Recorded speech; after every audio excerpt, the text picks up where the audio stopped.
ಸ್ನೇಹಿತರೆ, ದಿಟ್ಟತನದ ಮತ್ತೊಂದು ವಿಡಿಯೋಗೆ ಸ್ವಾಗತ. ಬ್ರಿಟಿಷರು ಭಾರತಕ್ಕೆ ಹೇಗೆ ಬಂದರು? ಭಾರತದಲ್ಲಿದ್ದಂಥ ರಾಜರನ್ನು ಮೂರ್ಖರನ್ನಾಗಿಸಿ ಅವರಿಂದನೇ ವ್ಯಾಪಾರವನ್ನು ಮಾಡೋದಕ್ಕೆ ಅಪ್ಪಣೆಗಳನ್ನು ಹೇಗೆ ಪಡೆದುಕೊಂಡರು? ಕೇವಲ ವ್ಯಾಪಾರಕ್ಕೆಂದೇ ಭಾರತಕ್ಕೆ ಬಂದಂತಹ ಬ್ರಿಟಿಷರು ಅವರ ದೇಶದಿಂದ ನಮ್ಮ ದೇಶಕ್ಕೆ ಬಂದೂಕುಗಳನ್ನು ಸೈನ್ಯಗಳನ್ನು ಕರೆಸಿಕೊಳ್ಳುವಾಗ ಭಾರತೀಯ ರಾಜರು ಇದಕ್ಕೆ ವಿರೋಧವನ್ನು ಮಾಡಲಿಲ್ವಾ?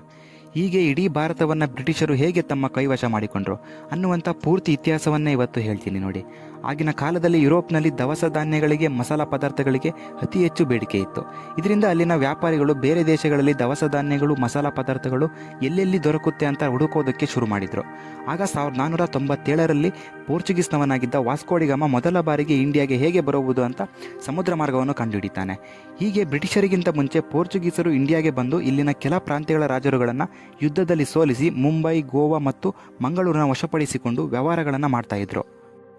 ಈ ರೀತಿ 1500ರಿಂದ 1600ರವರೆಗೆ ಅಂದರೆ 100 ವರ್ಷಗಳವರೆಗೂ ಪೋರ್ಚುಗೀಸರು ಮಾತ್ರ ಭಾರತದಲ್ಲಿರುವಂತಹ ಮಸಾಲ ಪದಾರ್ಥಗಳನ್ನು ತಗೊಂಡೋಗಿ ಆದಾಯವನ್ನು ಮಾಡ್ಕೊಳ್ತಾ ಇದ್ರು.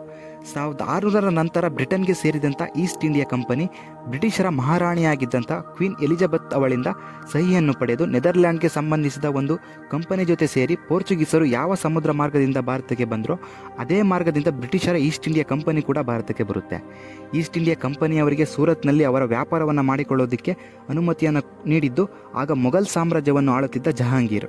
ಇಲ್ಲಿ ನೀವು ಗಮನಿಸಿದರೆ 1500ರಿಂದ 1600 ವರ್ಷಗಳವರೆಗೆ ಭಾರತದಲ್ಲಿ ಪೋರ್ಚುಗೀಸರು ಮಾತ್ರ ವ್ಯಾಪಾರಗಳನ್ನು ಮಾಡ್ತಾ ಇದ್ರು. ಇದರಿಂದ ಪೋರ್ಚುಗೀಸರು ಭಾರತೀಯರಿಂದ ಅತಿ ಕಡಿಮೆ ಬೆಲೆಗೆ ಮಸಾಲ ಪದಾರ್ಥಗಳನ್ನು ಖರೀದಿ ಮಾಡಿ ಅದರಿಂದ ಅತಿ ಹೆಚ್ಚು ಆದಾಯವನ್ನು ಮಾಡ್ಕೊಳ್ತಾ ಇದ್ರು. ಆದರೆ 1600ನೇ ವರ್ಷದ ನಂತರ ಬ್ರಿಟಿಷ್ಗೆ ಸೇರಿದಂತಹ ಈಸ್ಟ್ ಇಂಡಿಯಾ ಕಂಪನಿ ಮತ್ತು ಡಚ್ ಕಂಪನಿ ಇಬ್ಬರೂ ಕೂಡ ವ್ಯಾಪಾರ ಮಾಡೋದಕ್ಕೆ ಬಂದಾಗ ಭಾರತದ ಮಸಾಲ ಪದಾರ್ಥಗಳಿಗೆ ಇನ್ನೂ ಕೂಡ ಬೇಡಿಕೆ ಹೆಚ್ಚಾಗುತ್ತೆ. ಇದರಿಂದ ಈ 3 ಕಂಪನಿಗಳಿಗೆ ಪೈಪೋಟಿ ಹುಟ್ಕೊಳ್ತು. ಆಗ ಡಚ್ ಕಂಪನಿಯವರು ಪೋರ್ಚುಗೀಸರ ವ್ಯಾಪಾರಗಳಿಗೆ ನಷ್ಟವಾಗೋ ಥರ ಒಂದು ಪ್ಲ್ಯಾನನ್ನು ಮಾಡಿ ಪೋರ್ಚುಗೀಸರ ವ್ಯಾಪಾರಗಳಿಗೆ ಅತಿ ದೊಡ್ಡ ಹೊಡೆತವನ್ನು ಕೊಡ್ತಾರೆ. ಆಗ ಬ್ರಿಟಿಷರು ಈ ಡಚ್ ಕಂಪನಿಯವರ ಜೊತೆ ಸೇರಿ ಒಂದು ಒಪ್ಪಂದವನ್ನು ಮಾಡ್ಕೊಳ್ತಾರೆ. ಆ ಒಪ್ಪಂದದ ಪ್ರಕಾರ ಇಂಡಿಯಾದಲ್ಲಿ ಇರುವಂತಹ ಪೂರ್ತಿ ವ್ಯಾಪಾರಗಳ ಈಸ್ಟ್ ಇಂಡಿಯಾ ಕಂಪನಿಯವರೇ ನೋಡಿಕೊಳ್ಳುವುದಾಗಿರುತ್ತೆ. ಈ ರೀತಿ ಬ್ರಿಟಿಷರು ಭಾರತದಿಂದ ಮಸಾಲ ಪದಾರ್ಥಗಳು, ಕಾಟನ್ ಮತ್ತು ಸಿಲ್ಕ್ ಇವೆಲ್ಲವನ್ನು ತಗೊಂಡೋಗಿ ವ್ಯಾಪಾರವನ್ನು ಮಾಡಿಕೊಳ್ತಾ ಇದ್ರು. ಹೀಗಿರುವಾಗ 1664ರಲ್ಲಿ ಫ್ರೆಂಚರು ಕೂಡ ಭಾರತದಲ್ಲಿ ವ್ಯಾಪಾರಗಳನ್ನು ಮಾಡೋದಕ್ಕೆ ಬರ್ತಾರೆ. ಆದರೆ ಫ್ರೆಂಚರು ಭಾರತಕ್ಕೆ ಬಂದಾಗ ಆಗಾಗಲೇ ಬ್ರಿಟಿಷರು ಭಾರತದ ಎಲ್ಲ ಕಡೆಗಳಲ್ಲೂ ವ್ಯಾಪಾರದ ವಹಿವಾಟುಗಳನ್ನು ಮಾಡೋದ್ರಿಂದ ಬ್ರಿಟಿಷರನ್ನು ವ್ಯಾಪಾರದಲ್ಲಿ ಸೋಲಿಸೋಕ್ಕಾಗಲ್ಲ. ಹೀಗೆ ಬ್ರಿಟಿಷರು 1600ರಿಂದ 1757ರವರೆಗೆ ಕೇವಲ ವ್ಯಾಪಾರದ ವಹಿವಾಟುಗಳನ್ನು ಮಾತ್ರ ಮಾಡ್ತಾ ಇದ್ರು. ಆದರೆ ಬ್ರಿಟಿಷರು ಇಲ್ಲಿಗೆ ಸುಮ್ಮನಾಗಲಿಲ್ಲ.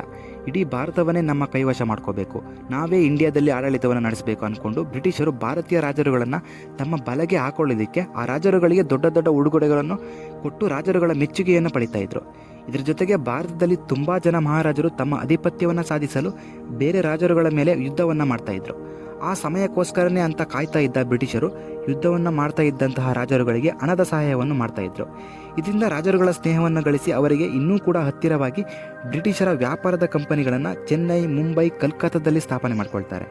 ಅಷ್ಟಕ್ಕೂ ಬ್ರಿಟಿಷರು ಇದೇ ಸ್ಥಳಗಳಲ್ಲಿ ಯಾಕೆ ಅವರ ಕಂಪನಿಗಳನ್ನು ಸ್ಥಾಪನೆ ಮಾಡಿದ್ರು ಅಂದರೆ, ಇದಕ್ಕೆ ಕಾರಣ ಯಾವುದಾದರೂ ಒಂದು ದೇಶವನ್ನು ಆಕ್ರಮಿಸಿಕೊಳ್ಬೇಕು ಅಂದರೆ ಮುಂಚಿತವಾಗಿ ಆ ದೇಶದ ಕರಾವಳಿ ಪ್ರದೇಶಗಳು ಅಂದರೆ ಸಮುದ್ರದ ಪಕ್ಕದಲ್ಲಿರುವ ಪ್ರದೇಶಗಳನ್ನು ತಮ್ಮ ಹಿಡಿತಕ್ಕೆ ತಗೊಳ್ಬೇಕು. ಆಗ ಮಾತ್ರ ಆ ದೇಶವನ್ನು ಆಕ್ರಮಿಸಿಕೊಳ್ಳಬಹುದು. ಈ ರೀತಿ ಮುಖ್ಯವಾಗಿರುವಂತಹ ಪ್ರದೇಶಗಳಲ್ಲಿ ಬ್ರಿಟಿಷರು ಅವರ ಕಂಪನಿಗಳನ್ನು ಸ್ಥಾಪನೆ ಮಾಡಿಕೊಂಡ್ರು. ಆದರೆ ಕೇವಲ ವ್ಯಾಪಾರಗಳನ್ನು ಮಾಡೋದ್ರಿಂದ ಇಡೀ ದೇಶವನ್ನು ಆಕ್ರಮಿಸಿಕೊಳ್ಳೋದು ಅಸಾಧ್ಯವೆಂದು ತಿಳಿದಂತಹ ಬ್ರಿಟಿಷರು ಈ ದೇಶವನ್ನು ಆಕ್ರಮಿಸಿಕೊಳ್ಳೋಕೆ ಬಂದೂಕುಗಳು, ಮದ್ದುಗುಂಡುಗಳು, ಸೈನಿಕರ ಅವಶ್ಯಕತೆ ಇದೆ ಅಂತ ಭಾವಿಸಿ ರಾಜರುಗಳಿಗೆ ಅನೇಕ ಉಡುಗೊರೆಗಳನ್ನು ಕೊಟ್ಟು ಅವರನ್ನು ಸಂತೋಷಪಡಿಸಿ ಮೊದಮೊದಲು ತಮ್ಮ ಕಂಪನಿಗಳನ್ನು ಸುರಕ್ಷಿತವಾಗಿ ಕಾಯಲು ಸೆಕ್ಯೂರಿಟಿ ಗಾರ್ಡ್ಗಳ ಅವಶ್ಯಕತೆ ಇದೆ ಎಂದು ರಾಜರಿಂದ ಅಪ್ಪಣೆಯನ್ನು ಪಡೆದು ಸೆಕ್ಯೂರಿಟಿ ಗಾರ್ಡ್ಗಳನ್ನು ಅವರು ನೇಮಿಸಿಕೊಳ್ತಾರೆ. ತದನಂತರ ಭಾರತ ದೇಶದ ರಾಜರುಗಳನ್ನು ಬಲವಂತಪಡಿಸಿ ಬೇಡಿಕೊಂಡು ತಮ್ಮ ಕಂಪನಿಗಳನ್ನು ಮತ್ತು ವ್ಯವಹಾರಗಳನ್ನು ಕಾಪಾಡಿಕೊಳ್ಳೋದಕ್ಕೆ ಬಂದೂಕು, ಪಿರಂಗಿಗಳು, ಸೈನ್ಯದ ಅವಶ್ಯಕತೆ ತುಂಬ ಇದೆ ಅಂತ ನಂಬಿಸಿ ಅವೆಲ್ಲವನ್ನು ಅವರ ದೇಶದಿಂದ ಭಾರತಕ್ಕೆ ತರ್ತಾರೆ. ಅವರ ಸೈನ್ಯವನ್ನು ಮದ್ರಾಸ್, ಬಾಂಬೆ, ಇನ್ನೂ ಇತರ ಪ್ರದೇಶಗಳಲ್ಲಿ ನೇಮಿಸ್ತಾ ಬರ್ತಾರೆ. ಹೀಗೆ 1844ನೇ ವರ್ಷದ ಹೊತ್ತಿಗೆ ಬ್ರಿಟಿಷರ ಸೈನ್ಯದಲ್ಲಿ ಲಕ್ಷಾಂತರ ಜನ ಸೈನಿಕರು ಹುಟ್ಕೊಂಡಿದ್ರು. ಇಲ್ಲಿ ಇನ್ನೊಂದು ವಿಷಯ ಏನು ಅಂದರೆ, ಬ್ರಿಟಿಷರ ಸೈನ್ಯದಲ್ಲಿ 90% ಸೈನಿಕರು ಭಾರತೀಯರೇ ಆಗಿದ್ದರು. ಇನ್ನು ಮಿಕ್ಕಂತಹ 10% ಸೈನಿಕರನ್ನು ಅವರ ದೇಶದಿಂದ ಕರೆಸಿಕೊಂಡಿದ್ರು. ಇದರಿಂದ ಬ್ರಿಟಿಷರ ಸೈನ್ಯ ಬಲ ತುಂಬ ಹೆಚ್ಚಾಯಿತು. ಇನ್ನು ಯುದ್ಧ ಮಾಡೋದೊಂದೇ ಬಾಕಿ ಇತ್ತು. ಇದರ ಜೊತೆಗೆ ಭಾರತೀಯ ರಾಜರುಗಳಲ್ಲೇ ಒಗ್ಗಟ್ಟು, ಐಕ್ಯತೆ ಅನ್ನೋದು ಇರದೆ ಅವರವರುಗಳಲ್ಲೇ ಯುದ್ಧವನ್ನು ಮಾಡಿಕೊಳ್ತಾ ಇದ್ರು. ಮೊಘಲ್ ಸಾಮ್ರಾಜ್ಯವಂತೂ ಮರಾಠ ಮತ್ತು ಸಿಖ್ಖರಿಂದ ಅನೇಕ ದಾಳಿಗಳಿಗೆ ಒಳಗಾಗಿತ್ತು. ಹೀಗೆ ಇವರಿವರ ನಡುವೆ ಯುದ್ಧಗಳನ್ನು ಮಾಡಿಕೊಳ್ತಾ ಇದ್ದುದರಿಂದ ಬ್ರಿಟಿಷರಿಗೆ ಅದರಿಂದ ತುಂಬ ಲಾಭವಾಗ್ತಾ ಇತ್ತು. ಇದರಿಂದ ಬ್ರಿಟಿಷರು ಯುದ್ಧ ಮಾಡೋದಕ್ಕೆ ಧೈರ್ಯ ಮಾಡಿಕೊಂಡಿದ್ರು. ಅಂದಿನಿಂದ ಕ್ರಮವಾಗಿ ಭಾರತ ದೇಶದ ರಾಜರುಗಳ ಮೇಲೆ ಯುದ್ಧವನ್ನು ಸಾರುತ್ತಲೇ ಇದ್ದರು. ನಂತರ 1764ರಲ್ಲಿ ಮೊಘಲ್ನ ಶಾ ಆಲಂನ ಮೇಲೆ ದಾಳಿ ಮಾಡಿ ಗೆದ್ದು ಬೆಂಗಾಲ್, ಬಿಹಾರ್ ಮತ್ತು ಒರಿಸ್ಸಾಗಳ ಮೇಲೆ ತಮ್ಮ ಹಿಡಿತವನ್ನು ಸಾಧಿಸ್ತಾರೆ. ಇದಾದ ನಂತರ ಬ್ರಿಟಿಷರ ಕಣ್ಣು ಮುಂಬೈ ಮತ್ತು ಮದ್ರಾಸ್ ಪ್ರಾಂತ್ಯಗಳ ಮೇಲೆ ಬಿತ್ತು. ಆದರೆ ಮುಂಚಿತವಾಗಿ ಮೈಸೂರನ್ನು ಆಕ್ರಮಿಸಿಕೊಳ್ಬೇಕು ಅಂತ ನಿರ್ಧಾರವನ್ನು ಮಾಡ್ತಾರೆ. ಆಗ ಮೈಸೂರನ್ನು ಆಳುತ್ತಿದ್ದಂತಹ ಮಹಾರಾಜ ಹೈದರ್ ಅಲಿ, ಇವರು ಟಿಪ್ಪು ಸುಲ್ತಾನ್ನ ತಂದೆ. ಬ್ರಿಟಿಷರು ಮತ್ತು ಮೈಸೂರು ರಾಜರ ನಡುವೆ 4 ಯುದ್ಧಗಳು ನಡೆಯುತ್ತೆ. ಮೊದಲ ಬಾರಿ ಯುದ್ಧಕ್ಕೆ ಬಂದಾಗ ಬ್ರಿಟಿಷರು ಆ ಯುದ್ಧದಲ್ಲಿ ಸೋಲ್ತಾರೆ. ಎರಡನೇ ಬಾರಿ ಯುದ್ಧಕ್ಕೆ ಬಂದಾಗ ಬ್ರಿಟಿಷರು ಮರಾಠರು ಮತ್ತು ಹೈದರಾಬಾದ್ನ ನಿಜಾಮರ ಬೆಂಬಲವನ್ನು ಪಡೆದು ಹೈದರ್ ಅಲಿಯ ಮೇಲೆ ಯುದ್ಧಕ್ಕೆ ಬರ್ತಾರೆ. ಆ ಯುದ್ಧದಲ್ಲಿ ಹೈದರ್ ಅಲಿ ಸಾವನ್ನಪ್ಪುತ್ತಾರೆ. ತದನಂತರ ಒಂದು ಒಪ್ಪಂದವನ್ನು ಮಾಡಿಕೊಂಡು ಆ ಯುದ್ಧವನ್ನು ಅಲ್ಲಿಗೆ ನಿಲ್ಲಿಸಲಾಗುತ್ತೆ.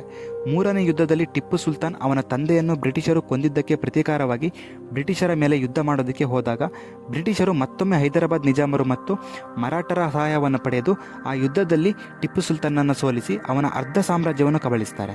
ಕೊನೆಗೆ 1799ರಲ್ಲಿ ಟಿಪ್ಪು ಸುಲ್ತಾನ್ನ ಮೇಲೆ ಮತ್ತೊಮ್ಮೆ ಯುದ್ಧವನ್ನು ಮಾಡಿ ಆ ಯುದ್ಧದಲ್ಲಿ ಟಿಪ್ಪು ಸುಲ್ತಾನನ್ನು ಕೊಂದು ಮೈಸೂರನ್ನು ಆಕ್ರಮಿಸಿಕೊಳ್ತಾರೆ. ಮೈಸೂರಿನ ಜೊತೆ ಬ್ರಿಟಿಷರು ಮಾಡಿದಂತಹ ಈ ಯುದ್ಧಗಳನ್ನು ಆಂಗ್ಲೋ ಮೈಸೂರು ಯುದ್ಧ ಅಂತ ಕರೀತಾರೆ.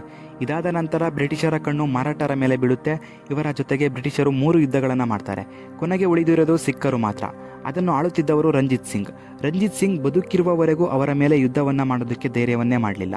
ಆದರೆ ರಂಜಿತ್ ಸಿಂಗ್ ಸತ್ತ ನಂತರ ಬ್ರಿಟಿಷರು ಸಿಖ್ಖರ ಮೇಲೂ ಯುದ್ಧವನ್ನು ಮಾಡಿ ಅವರ ಮೇಲೂ ಗೆಲುವನ್ನು ಸಾಧಿಸ್ತಾರೆ.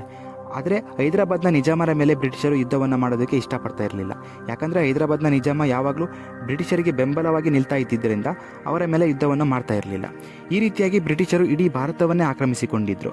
ಇನ್ನೊಂದು ವಿಷಯ ಏನು ಅಂದರೆ ಬ್ರಿಟಿಷರು ಪೂರ್ತಿ ಭಾರತವನ್ನು ಆಕ್ರಮಿಸಿಕೊಳ್ಳಲು 100 ವರ್ಷಗಳ ಸಮಯವೇ ಹಿಡಿದಿತ್ತು. ವಿಡಿಯೋ ಬಗ್ಗೆ ನಿಮಗೇನಿಸುತ್ತೆ ಕಾಮೆಂಟ್ ಮಾಡಿ, ಸಬ್ಸ್ಕ್ರೈಬ್ ಆಗೋದನ್ನು ಮರಿಬೇಡಿ.